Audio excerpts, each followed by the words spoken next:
Hello hi नमस्कार मु रूही आपण को स्वागत जनाऊँगी आमर यूट्यूब चैनल बायोज्ञान को। आज आम पढ़ा कि लिविंग बॉडी रे सिग्नल ट्रांसडक्शन केमिति होता है, केमिति गोटे सेल अन्य सेल सहित कम्युनिकेट करि थाए, केमिति कथावार्ता होता है। तो चलो स्टार्ट करिवा। सिग्नलिंग काहाकू कहा जाए सब फर्स्ट आमे देखि नेबा। सिग्नलिंग होची exchange of information between two points और सोर्सेस। जते बड़े दीटा पॉइंट कि दीटा सोर्स भितरे कोनोसी इनफॉरमेशन रो एक्सचेंज हबो सेते बड़े ही आमे ताकू सिग्नलिंग कहि थाउ। आ ए सिग्नलिंग रो प्लेयर्स के थांती। सिग्नलिंग रो प्लेयर्स रे सबरु फास्ट गोटे सिग्नल थिबो जे कि लिगैंड बढ़िया काम करिवो जाहाकू कि लिगैंड कुहा जाय। आ सेकंड रिसेप्टर, ए रिसेप्टर ही ए लिगैंड को रिसीव करि थाए। ए फंडामेंटलटा ए कथाटा मु आगरू भी गोटे क्लास रे जते बड़े प्लांट रो क्लास नौथिली सेते बड़े मु कहि सारी छी ए कथाटा सेंसरी फोटोबायोलॉजी रे। एबे देखि नेबा लिगैंड और रिसेप्टर कहा कहा भितरे आदान प्रदान हे थाए। जो सेल दीटा सेल मध्यरे कम्युनिकेशन हबो, फास्ट जो सेलटा ए सिग्नल मॉलिक्यूल को सिक्रीट करि थाए ताकू सिक्रीटिंग सेल कुहा जाय थाए। से सिक्रीट कर दिए को भी सिग्नल नेक्स्ट सेल जहाँ उपरे कि से जाई कि बाइंड करिवो, जहाँ उपरे एई सिग्नल मॉलिक्यूल रो रिसेप्टर थिबो ताकू टारगेट सेल कुहा जाय थे। आ एई दी जण एमिति हिसाब रे ही एमिति ही कथावार्ता हेई थांती। आ ए जो रिसेप्टर मॉलिक्यूल कोठी प्रेजेंट थाए सेल मेम्ब्रेन रे। सबु सेल रो गोटे सेल मेम्ब्रेन थाए, आगरू भी तमे पढ़ी थिबो। आउ ए सेल मेम्ब्रेन रे लिपिड बायलेयर थाए, एमती लिपिड प्रेजेंट थांती दी साइड रु एमिति लिपिड प्रेजेंट थांती।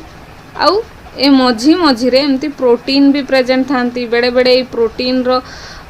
ऊपरे सरफेस ऊपरे कार्बोहाइड्रेट मॉलिक्यूल प्रेजेंट थाए, ये भी प्रेजेंट थाए। ता माने कोन totally cell membrane lipid protein आ कार्बोहाइड्रेट रे तैयारी हेई थाए, जहाँ भीतर कि लिपिड सबुठू बेसी मिली थाए। एठी भी तुमको देखिले देखा जाउथिबो, एठी भी देखा जाउथिबो। देखो एटा गोटे लेयर लिपिड रो, आउ मझिरे एटा गोटे प्रोटीन जे कि रिसेप्टर भड़िया काम करूची। आउ एटा हला लिगैंड जे कि रिसेप्टर रे आसी कि बाइंड होउची, बाइंड हला पर इंट्रासेलुलर रेस्पॉन्स क्रिएट करूची। देखो सिग्नल ट्रांसडक्शन हुए केमिति। सबरु प्रथम फर्स्ट सेल जते बड़े सिग्नल मॉलिक्यूल को सिक्रीट कर देला, एई सिग्नल जाई कि रिसेप्टर ऊपरे बाइंड हबो, तारो रिसेप्शन हबो। बाइंड जते बड़े हला सेटा तारो रिसेप्शन हला। रिसेप्शन परे सेई सेल जो सेल ताकू रिसीव करछि ता भितरे सिग्नल रो एम्प्लीफिकेशन हबो, सिग्नलटा बहुत बेसी एम्प्लीफाई हबो। देन ट्रांसडक्शन हबो आ तापरे रेस्पॉन्स क्रिएट हबो सेई सिग्नल रो। देखो स्टेजेस सेम जिनस जोटा मु ऑलरेडी कहि सारली। फास्ट सिग्नल मॉलिक्यूल आसीबो, रिसेप्ट सेल मेम्ब्रेन ऊपर रिसेप्टर अछि, रिसेप्टर रे बाइंड करिवो, तारो रिसेप्शन हबो। देन भितरे सी तारो ट्रांसडक्शन हबो किंबा एम्प्लीफिकेशन हबो। ता माने कोन एई रिसेप्टर आउ गोटे को प्रोटीन को एक्टिवेट करिवो, सी आउ गोटे को साइटोप्लाज्म रे थिबा प्रोटीन को एक्टिवेट करिवो, सी पुणी आउ काहारी को एक्टिवेट करबो। एमती से सिग्नल रो ट्रांसडक्शन चलिवो, गोटे परे अन्य आउ गोटे ता परे आउ अन्य, सेमती ट्रांसडक्शन चलिवो। चलला परे फाइनली गोटे सेलुलर रेस्पॉन्स देखा जिवो। से रेस्पॉन्स पॉजिटिव वे रे थाउ कि नेगेटिव वे रे थाउ, किंतु गोटे रेस्पॉन्स देखा जिवो। देखो सिग्नल ट्रांसडक्शन रो पाथवे रे तमे कोन देखलो, प्रथमे रिकॉग्नाइजेशन हबो जोठी कि ligand binding and cell contact हबो। देन ट्रांसडक्शन हबो, ए जो सिग्नल टा ट्रांसफर हबो सेल रो भीतर को, सेल रो इंटीरियर को। Then modulate the activity of protein kinases and phosphatases. आउ सेई टाइम रे प्रोटीन काइनेजेस एक्टिवेट हेबे,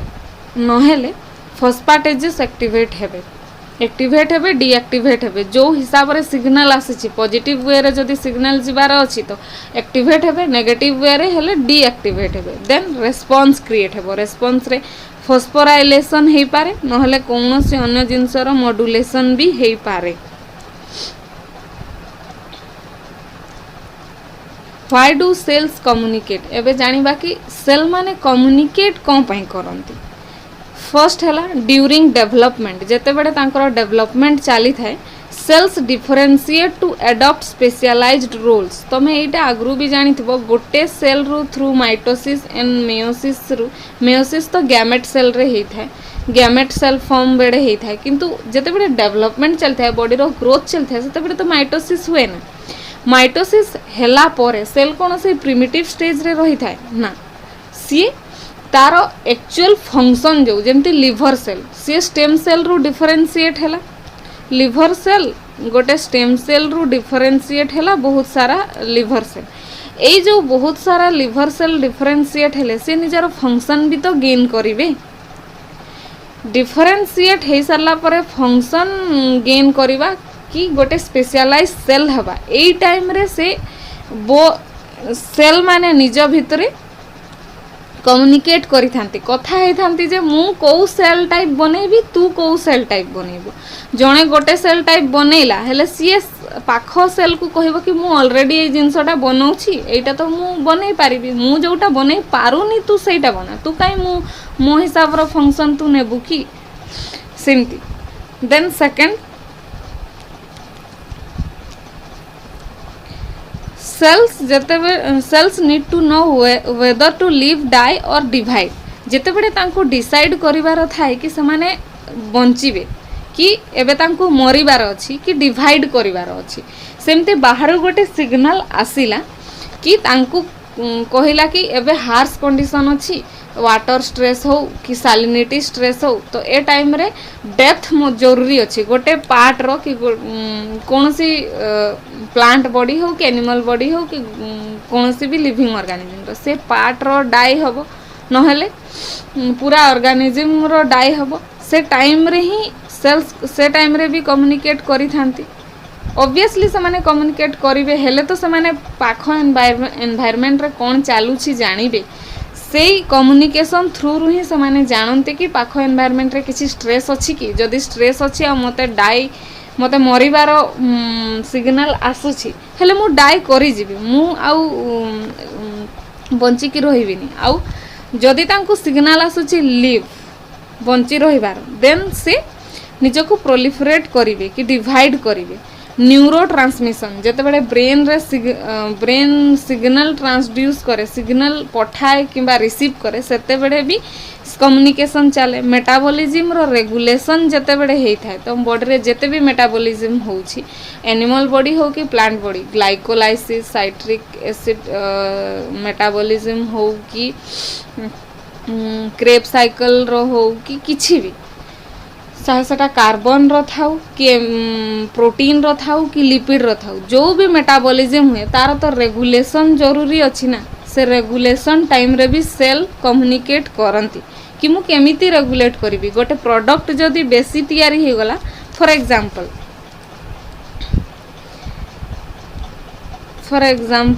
एटा गोटे एटा हला रिएक्टेंट जे कि परे प्रोडक्ट रे कन्वर्ट हबो थ्रू कोनोसी भी एंजाइम होछि हैला देन जदि ए प्रोडक्ट ता बेसी तयारी हे गला फॉर एग्जांपल ग्लाइकोलाइसिस चाली छी ग्लूकोज रु ग्लूकोज 6 फॉस्फेट तयारी हे गला आउ एबे ग्लूकोज 6 फॉस्फेट बहुत सारा अछि तो ऑब्वियसली ए ग्लूकोज 6 फॉस्फेट को ना को आडू सिग्नल जनरेट करिवो जहा कि से सेल को कहबो कि ऑलरेडी ग्लूकोज 6 फॉस्फेट बहुत सारा अछि तो आउ बनाना सेटा गोटे टाइप रो सेटा भी तो मेटाबॉलिज्म रो रेगुलेशन ना वन टाइप ऑफ रेगुलेशन तो मेटाबॉलिज्म रो रेगुलेशन टाइम रे भी सेल कम्युनिकेट करि थांती देन कंट्राक्शन एंड एक्सपांशन जेते बेले तुम मसल कंट्राक्ट करूची एक्सपांड करूची किछि काम कला बेले कि दौड़ू छ कि किछि एक्सरसाइज करू सेते बेले भी सेल कम्युनिकेट करि थांती सेकेंडरी सेक्सुअल कैरेक्टर जेते बेले डेवलप हेता है जेते बेले boys and girls adolescence complete करि थांती एडोलेसेंस को एंट्री नहीं थांती सेते बेले तांको बॉडी रे बहुत सारा चेंजेस स्टार्ट हेता है both male and female case रे ब्रेस्ट डेवलपमेंट बॉडी रो जोठी फॉर एग्जांपल ब्रेस्ट डेवलपमेंट हवा हाइट रो हाइट ग्रोथ हाइट हिसाब रे ग्रोथ बेसी हे जिबा मीन्स हाइट बेसी हवा मेल केस रे भी हाइट बेसी हवा बियर्ड आसीबा मस्कुलर बॉडी डेवलप हवा ए सब सेकेंडरी सेक्सुअल कैरेक्टर जोटा कि डेवलप होता है प्यूबर्टी टाइम रे ए प्यूबर्टी टाइम रे भी सेल कम्युनिकेट करि थांती एक्चुअली सेल सबु बेडे कम्युनिकेट करूछंती देन देखिबा कि सिग्नलिन केते टाइप रो अछि सिग्नलिन हो केते टाइप रो अछि ऑटोक्राइन सिग्नलिंग अछि जक्स्टाक्राइन अछि पाराक्राइन अछि एंड एंडोक्राइन अछि देखो सबरु प्रथमे ऑटोक्राइन कोन जते बेडे गोटे सेल से निजे जो सिग्नल जनरेट करूछि सेई लिगैंड मॉलिक्यूल ता निज ऊपरे ही बाइंड करि जाउछि निज ऊपरे थिबा रिसेप्टर ऊपरे ही बाइंड करि जाउछि आ तारो नंबर बढ़ौछि सेई टाइम रे से सिग्नलिन को ऑटोक्राइन सिग्नलिन कहा जाए यही टाइम रो सिग्नलिन को ऑटोक्राइन सिग्नलिन कहा जाए आ ऑटोक्राइन सिग्नलिन सबुठु बेसी कैंसर सेल रे ही थाए कैंसर सेल निजे ही सिग्नल जनरेट करे और निज ऊपरे थिबा रिसेप्टर रे ही तारो बाइंडिंग हेई थाए और से निज को डिवाइड ऊपरे डिवाइड ऊपरे डिवाइड करि चली थाए देन सेकंड एग्जांपल्स भी एठी दिया है सेकंड हला जक्स्टाक्राइन सिग्नलिंग रे कोन हुए जते बडे दीटा सेल कांटेक्ट रे थिबे आ दी जण को गोटे सेल सिग्नल जनरेट करथिबो आ गोटे रिसीव करथिबो किंतु दी जण कांटेक्ट रे अछंती सेते बेडे तांको जक्स्टाक्राइन सिग्नलिंग बा कांटेक्ट डिपेंडेंट सिग्नलिंग कुहा जाय जते बेडे तांकर फिजिकल इंटरैक्शन होथिबो देन पाराक्राइन सिग्नलिंग रे कोन हबो जो सिक्रिटरी सेल जो सेलटा लिगैंड सिक्रिट करूछि आ जेन जो सेलटा रिसीव करूछि से सिग्नल को ए दी जण आख पाखरे थिबे बेसी दूर रे नथिबे आख पाखरे थिबे ए टारगेट ए सेल टारगेट्स ए नियर बाय सेल जते बेडे गोटे सेल आ नेक्स्ट सेल कम्युनिकेशन चली थिबा ए माने आख पाख थिबे बेसी दूर नथिबे सेते बेडे पाराक्राइन से सिग्नलिन को पाराक्राइन सिग्नलिन कुहा जाय आ एंडोक्राइन सिग्नलिन कोन एंडोक्राइन जते बेडे बहुत दूर रे थिबो गोटे सेल आ गोटे सेल बहुत दूर रे थिबे आ तांकर कम्युनिकेशन केमती हेबो फास्ट सेल तारो सिग्नल मॉलिक्यूल जनरेट कर देला से जते बेडे सिक्रेट करिवो से ब्लड स्ट्रीम रे मिसी गला आ जाई कि टारगेट सेल ऊपरे बाइंड करिवो तारो रिसेप्टर ऊपरे आ इफेक्ट देखैबो एटा कोन हैला बहुत दूर रे फॉर एग्जांपल तमरो थायराइड ग्लैंड रु गोटे सिग्नल मॉलिक्यूल सिक्रेट हैला और सेटा ब्लड स्ट्रीम रे मिसी के गला और जो पर्टिकुलर गोटे ऑर्गन रे डेवलपमेंट करिवार थिला से तारो डेवलपमेंट कला ग्रोथ करेला तो एटा तो बहुत दूर बाटो ता पई होउची सेइथि पई एटा हैला एंडोक्राइन सिग्नलिंग एठी मु ऑटोक्राइन सिग्नलिंग काहाकू कहा जाए पाराक्राइन काहाकू कहा जाए एंडोक्राइन काहाकू कहा जाए जक्स्टाक्राइन काहाकू कहा जाए तारो फुल डेफिनेशन दे देछि एबे देखो टाइप्स ऑफ लिगैंड किबा सिग्नल मॉलिक्यूल केते टाइप रो थांती एमाने दी टाइप रो थांती एक्स्ट्रा सेलुलर हे पारंती किबा इंट्रा सेलुलर सिग्नल हे पारे जते बेडे से सिग्नल मॉलिक्यूल टा एक्सटर्नल थिबो एक्स्ट्रा सेलुलर थिबो सेल बाहरु आसुथिबो गोटे सिग्नल मॉलिक्यूल जदि सेल बाहरु आसुथिबो आउ ए पर्टिकुलर सेल भितरे जनरेट हो नथिबो से बाहरु आसुथिबो एक्स्ट्रा सेलुलर थिबो सेते बेडे से इंटरसेलुलर सिग्नल करैबो ता माने कोन एई लिगैंड टा अन्य को सेल जनरेट करथिबो तबे तो या पई एई लिगैंड टा एक्स्ट्रा सेलुलर हैला आउ एई लिगैंड जते बेडे एठी बाइंड करिवो सेते बेडे एई दी जन को भितरे कम्युनिकेशन हैला सेइथि पई एठी लेखा हैछि इंटरसेलुलर सिग्नल इंटर माने दीटा सेल मझी रे एठी कोन हबो communication between two cell then देखो जदि इंट्रासेलुलर सिग्नल थिबो एई सेल रो कोनोसी सेल एटा न्यूक्लियस भाबिनियो ए भितर रो कोनोसी सिग्नल मॉलिक्यूल थिबो सेल भितरे ही सिग्नल मॉलिक्यूल प्रेजेंट थिबो तबे सेटा इंट्रासेलुलर लिगैंड कुहा जिवो आ एई दी जण ही एक्स्ट्रा सेलुलर थाउ कि इंट्रासेलुलर थाउ लास्ट रे कोन करिवे इंट्रासेलुलर सिग्नल ही जनरेट करिवे आ इंट्रासेलुलर रेस्पॉन्स ही देखैबे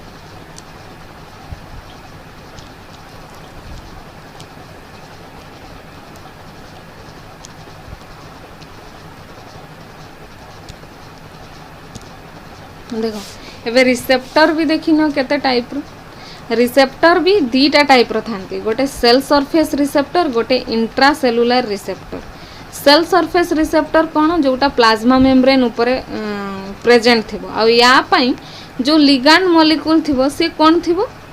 हाइड्रोफिलिक थिबो सेल रो बाहर अछि ना हाइड्रोफिलिक थिबो मेम्ब्रेन बाउंड सेल मेम्ब्रेन रे बाउंड थिबो ए रिसेप्टर आउ ए जो लिगांड जो आसी थिबो से released into extracellular space local और पैराक्राइन और लॉन्ग डिस्टेंस सिग्नलिंग ए जो सिग्नलिंग थ्रू रे हेई थाए सेटा पैराक्राइन सिग्नलिंग किंबा एंडोक्राइन सिग्नलिंग रे हेई थाए intracellular receptor second type of receptor is intracellular receptor एठी कोन थिबो सिग्नल फॉर इंट्रासेलुलर रिसेप्टर ये कोन थिबो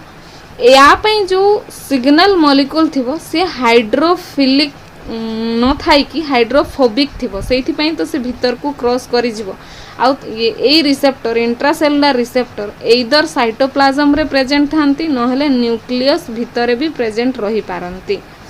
इंट्रासेलुलर रिसेप्टर देखुछ ए न्यूक्लियस भीतर अछि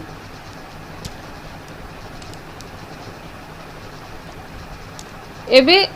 आमे जो मोटो पाई पढ़ुछु कि सिग्नलिंग बुझीबार अछि सिग्नलिंग कोन गोटे सेल केमती कम्युनिकेट करूछि अन्य सेल सहित कि सेल भितरे केमती सिग्नल रो ट्रांसडक्शन चली छै सिग्नल केमती प्रोसेस होछि सेटा जानिबा पई आमे गोटे पाथवे देखिबा सेटा है IP3 डैग पाथवे ए पाथवेटा सेल मेम्ब्रेन रे थिबा रिसेप्टर सेल मेम्ब्रेन रिसेप्टर बा मेम्ब्रेन रिसेप्टर जोटा तुम दी टाइप रो रिसेप्टर पढ़ल इंट्रासेलुलर सेल मेम्ब्रेन रिसेप्टर से भीतर फास्ट जो सेल मेम्ब्रेन रिसेप्टर अंडर रे जाए यार रिसेप्टर हैला GPCR जे कि गोटे जी प्रोटीन सहित कांटेक्ट रे थाए आ ए जी प्रोटीन टा एठी ट्राइमेरिक थाए तीनटा पार्ट तार थाए ट्राइमेरिक तीनटा सब यूनिट तार थाए आ ए जो GPCR टा प्लाज्मा मेम्ब्रेन रे बाउंड थाए ए GPCR होची तार रिसेप्टर जी protein coupled receptor IP3 डैग pathway पई ये प्लाज्मा मेम्ब्रेन रे रिसेप्टर ता प्रेजेंट थाए जेते प्लाज्मा मेम्ब्रेन रे प्रेजेंट था आ गोटे जी प्रोटीन सहित लिंक थाए जेते बेडे कोन से लिगांड आसिला आ जी प्रोटीन कपल्ड रिसेप्टर रे बाइंड कला सेते बेडे ए जी प्रोटीन जो थाए सी एक्टिवेट हे जाए सी एक्टिवेट हैला परे से प्लाज्मा मेम्ब्रेन ऊपर ही आउ गोटे एंजाइम थाए फॉस्फोलाइपेज सी बीटा ताकू एक्टिवेट करी दिए ए फॉस्फोलाइपेज सी बीटा जते बडे एक्टिवेट हे जाए से प्लाज्मा मेम्ब्रेन रे एबे ही टिकेट रे आगरु मु कहिली कि प्लाज्मा मेम्ब्रेन तयारी हे थाए लिपिड प्रोटीन एंड कार्बोहाइड्रेट रु गोटे टाइप ऑफ लिपिड प्रेजेंट थाए जोटा कि फॉस्फेटिडाइल इनोसिटोल बिसफॉस्फेट ए लिपिड को ए जो फॉस्फोलाइपेज सी बीटा एक्टिवेट हैला परे ताकू क्लीव करी दिए ताकू भांगी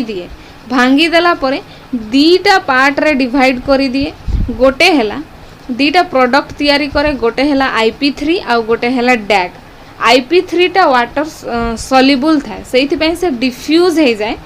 किंतु डैग वाटर सॉल्युबल नहे सेइथि पई से प्लाज्मा मेम्ब्रेन रे ही रही जाय थाए IP3 कौन करे एबे वाटर सॉल्युबल जेहेतु ये मॉलिक्यूल वाटर सॉल्युबल मॉलिक्यूल ये बे इंट्रासेलुलर लाइगैंड भड़िया काम करिवो जीवो आउ ईआर मेम्ब्रेन ऊपर थिबा रिसेप्टर कैल्शियम चैनल पई जो रिसेप्टर अछि सेठी जाई कि बाइंड करि जीवो बाइंड करि सारला परे से चैनल टाकू से खोली देबो खोली देला बळे ईआर भितरे जते कैल्शियम आयन थिबो सब बाहर को बाहरी जीवे IP3 mediated rise of cytosolic calcium alters the PKC to translocate from cytosol to inner leaflet of the plasma membrane ए जो ER कैल्शियम बाहरी जीवो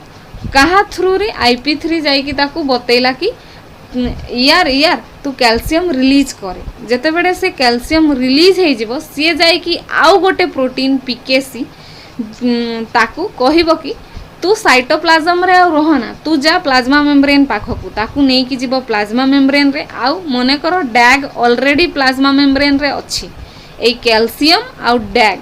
ए दी जण मिसी कि एबे पीकेसी को एक्टिवेट कर देबे एक्टिवेट कर सारला परे इफेक्ट देखा जीवो कोन कोन इफेक्ट देखा जीवो चलो आउ थरे पाथवे टू देखि देबा देख लिगांड आसिला signal molecule GPCR G protein coupled receptor रे बाइंड कला एई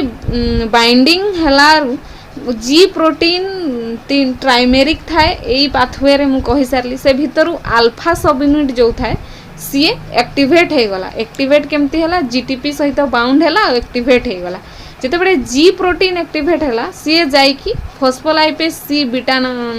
नारो गोटे एंजाइम को एक्टिवेट कर देला जोटा कि inner leaflet of plasma membrane रे प्रेजेंट अछि प्लाज्मा मेम्ब्रेन रो भीतर लिफलेट रे माने जो लिपिड रो बाय लेयर थाए भीतर वाला लेयर रे प्रेजेंट थाए एई एंजाइम टा कोन करिवो ए भीतर लेयर रे जो गोटे टाइप रो लिपिड अछि PIP2 ए लिपिड को ब्रेक कर दबो एमती मझिरु खंडी देले कोन हबो IP3 गोटे तैयारी हे गला आ गोटे डैग ए डैग टा वाटर सॉल्युबल नुहे से से मेम्ब्रेन रे बाइंड हे कि रही जाय थे आ सेकंड जोटा IP3 ये एठू रिलीज हे जिवो जीव ER मेम्ब्रेन ऊपर गोटे तार रिसेप्टर थिबो सेठी बाइंड हे जिवो आ कैल्शियम चैनल को ओपन कर दबो ओपन कर देला परे ए कैल्शियम बाहर को बाहरिबो आ प्रोटीन काइनेस सी ए साइटोप्लाज्म रे प्रेजेंट थिबो ताकू से कहिबो तू जा प्लाज्मा मेम्ब्रेन रे बाइंड होबो जाई कि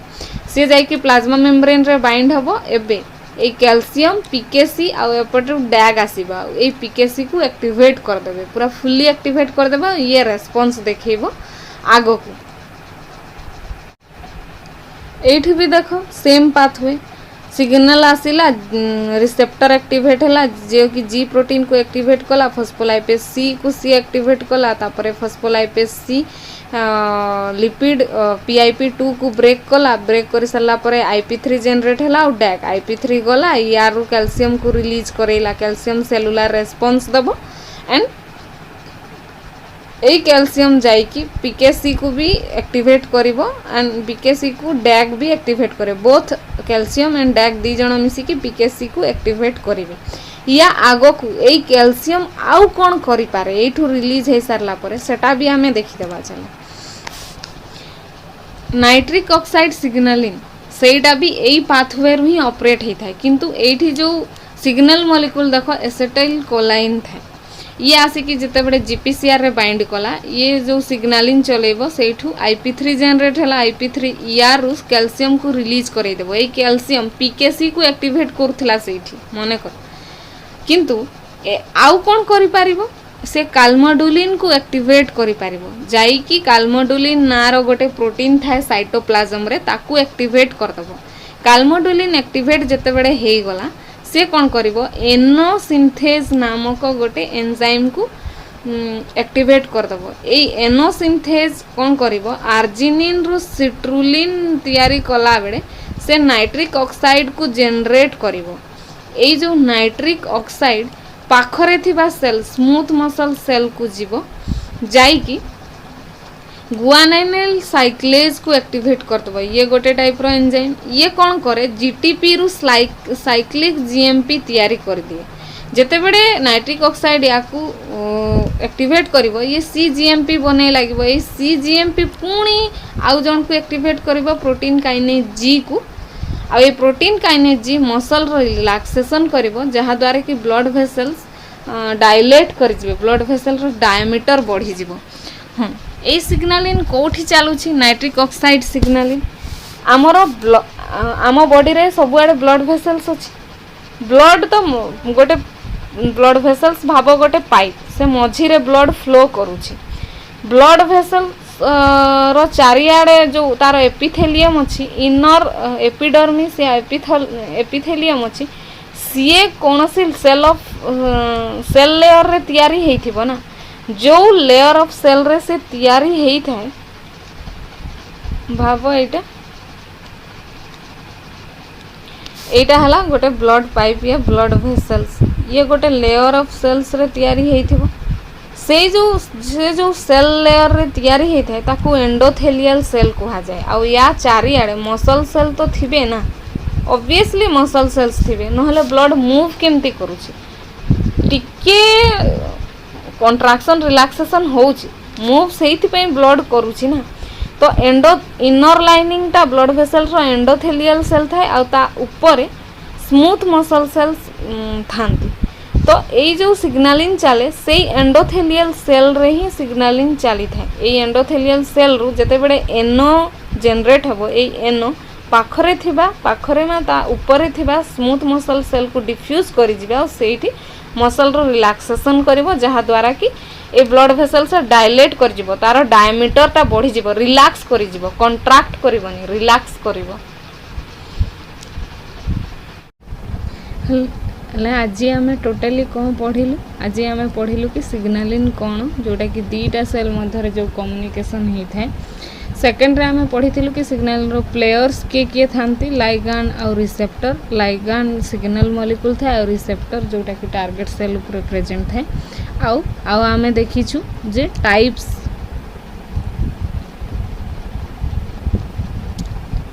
टाइप्स ऑफ सिग्नलिंग जो थे कि आम देखिलु ऑटोक्राइन जक्स्टाक्राइन पाराक्राइन एंड एंडोक्राइन। ऑटोक्राइन निजे सिग्नल मॉलिक्यूल जनरेट करके निज ऊपर रिसेप्टर रे बाइंड कले। जक्स्टाक्राइन कांटेक्ट डिपेंडेंट था। पाराक्राइन नियर बाय सेल रे एंडोक्राइन डिस्टेंट सेल पे। आउ कौन देखिलु type of ligand. Type of ligand रे आमे देखिलु कि एक्स्ट्रा सेलुलर लिगेंड हे पारे इंट्रा सेलुलर लिगेंड हे पारे। एक्स्ट्रा सेलुलर लिगेंड रे कोन हबो से इंटर सेलुलर सिग्नल जनरेट करिवो जे कि कम्युनिकेशन बिटवीन टू सेल करेबे। देन फाइनली से इंट्रा सेलुलर सिग्नल ही जनरेट कराए और रेस्पॉन्स जनरेट कराए। सेकंड इंट्रा सेलुलर लिगेंड जदि थिबो जेमती कि तमे देखिलो से पाथवे रे कैल्शियम हो कि डैग हो पीकेसी हो ए सबू हैला इंट्रा सेलुलर लिगेंड बा सेकंड मैसेंजर भड़िया जो माने काम करछन्ती से माने हैला इंट्रा सेलुलर लिगेंड। आउ एमाने कोन करिवे इंट्रा सेलुलर रेस्पॉन्स जनरेट करेबे। आउ कौन देखी रिसेप्टर। रिसेप्टर भी दी टाइप रो cell surface receptor and intracellular receptor. Cell surface receptor cell रो सरफेस ऊपर प्लाज्मा मेम्ब्रेन ऊपर थाए बाइंड हेकी इंट्रा सेलुलर साइटोप्लाज्म रे भी रही पारिबो न्यूक्लियस भितर भी रही पारिबो। सेल सरफेस रिसेप्टर पई सिग्नल केमती थिबो हाइड्रोफिलिक थिबो। आउ जोटा इंट्रा सेलुलर रिसेप्टर पई हाइड्रोफोबिक थिबो। हाइड्रोफिलिक आ हाइड्रोफोबिक माने कोन फिलिक माने हैला हाइड्रो माने वाटर फिलिक माने लविंग वाटर लविंग थिबो ए लिगेंडटा। किंतु हाइड्रोफोबिक माने कोन हाइड्रोफोबिक माने वाटर को डरू थिबो वाटर रु दूर रे रहउथिबो। काहे कि या पई वाटर हाइड्रोफोबिक सिग्नल मॉलिक्यूल दरकार कारण लिपिड अछि ना प्लाज्मा मेम्ब्रेन रे ताकू से क्रॉस करी कि जाउछि। आउ तमे एति कि जानिथिबो कि लिपिड कोन फैट अंश तेल एमाने कोन एमाने तो पानी सहित से माने पानी सहित तांकर किछि रिलेशन नहीं पानी ठू दूरे ही रुहंती से माने पानी सहित मिक्स हुअंती सेइथि पई ये हाइड्रोफोबिक हबो। आ ये डायरेक्टली पास करे पारे। तापरे हमें देखिथिलु कि पाथवे केमती थिला। पाथवेटा थिला जे जतबे सिग्नल आसी कि जी प्रोटीन कपल रिसेप्टर हो कि कार रिसेप्टर जो थाए प्लाज्मा मेम्ब्रेन ऊपर ताकू ता ऊपर बाइंड करिवो बेले गोटे जी प्रोटीन एक्टिवेट होबो। जी प्रोटीन फॉस्फोलाइपेज सी को एक्टिवेट करेबो। ये जाई कि गोटे फॉस्फोलिपिड जोटा कि प्लाज्मा मेम्ब्रेन रे थिबा फॉस्फोलिपिड इनर लेयर रे थिबा फॉस्फोलिपिड को ब्रेक कर दबा। ये दीटा प्रोडक्ट तैयारी करिवो गोटे हला IP3 गोटे डैग। IP3 जीवो ER रु कैल्शियम को रिलीज करई दबो। ए कैल्शियम आ डैग मिसी कि पीकेसी को एक्टिवेट करेबे। आ ए कैल्शियम आगो को जाई कि एनो सिग्नलिन रे भी काम रे आसी थाए जोटा कि तमे ऑलरेडी देखि सारलो। एनो सिग्नलिन रे से कोन करूछि IP3 जाई कि काल्मोडुलिन को एक्टिवेट करछि। काल्मोडुलिन एनो सिंथेसाइज करूछि आ ये पाखो सेल रे स्मूथ मसल सेल रे जाई कि ना प्रोटीन काइनेज जी को एक्टिवेट करे कि मसल रो रिलैक्सेशन करे दोछि जहा द्वारा कि ब्लड फ्लो हे पारुछि। टोटाली तुम ये सिग्नलिंग रे कौन देखुच मु जोटा कि फास्ट भी कहि सारी सिग्नल ट्रांसडक्शन रे गोटे प्रोटीन एक्टिवेट हेबो से पाखो को एक्टिवेट करिवो से ता पाखो को एक्टिवेट करिवो से आउ काहारी को एक्टिवेट करबो एमती गोटे चेन चाल सिग्नलिंग एटा ही ये अन्य को एक्टिवेट करैबो किबा डीएक्टिवेट करैबो गोटे चेन चले सेटा ही हला सिग्नल आ लास्ट रे रेस्पॉन्स जनरेट होबो ता माने कोन गोटे सिग्नल आसिला से सिग्नल रो बेसिस रे ही पॉजिटिव सिग्नल हेले पॉजिटिव रेस्पॉन्स जनरेट होबो नेगेटिव सिग्नल है ना नेगेटिव रेस्पॉन्स जनरेट होबो ए सिग्नल थ्रू रे ही बोथ सेल्स कम्युनिकेट करिथांती कथबार्ता होइथांती तांको बंचिबार अछि मरिबार अछि कोउ सेल रे डिवाइड करिबार अछि केमिति कोन करिवे सांगरे चलिबे कि चलिबेनी सब this is all for today आगो को आमे आउ भी देखिबा प्लांट मेटाबॉलिज्म रे आउ कोन टॉपिक अछि जदि आजिर टॉपिक तुमको भल लागिला देन मते कमेंट थ्रू रे जणैबो थैंक यू।